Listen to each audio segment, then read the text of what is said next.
A state official says Georgia taxpayers have already paid a couple $100 million for work to support the Rivian auto assembly plant east of Atlanta. Well, last week, you might recall, Rivian announced it would pause constructions, and now a lot of people are wondering if that money will go to waste.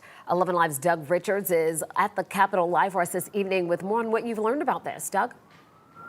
Well, it's been no secret that taxpayers were part of the equation in the Rivian production plant story. And we also know now that the company has put it on pause, that the company itself has put comparatively little investment into the site, whereas taxpayers right now are on the hook for some real money. When equipment showed up in Morgan County to move dirt for the massive Rivian auto assembly plant, Georgia taxpayers funded the work, not the company. You've got a company that's hemorrhaging cash. Stock price has plummeted. And that did not sit well with state senators who questioned the state commissioner who cut the deal. What's your level of confidence that this deal with Rivian comes to fruition as planned?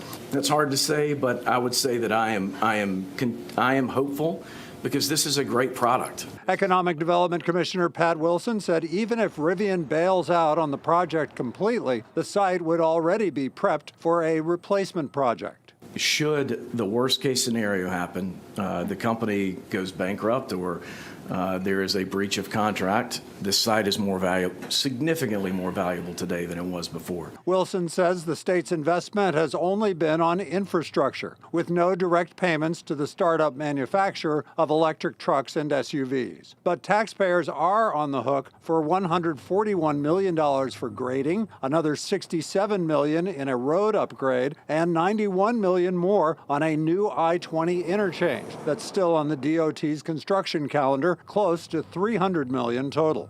None of this goes to the company. Wilson told lawmakers that Rivian could legally keep the project paused until December 2030. Because I don't want to wait 6 years or 6.5 years. Wilson predicted they would decide much more quickly than that. Some lawmakers did not share his optimism. At this point in time, I have very little confidence that Rivian will be back, and I am extremely hopeful that I'm wrong.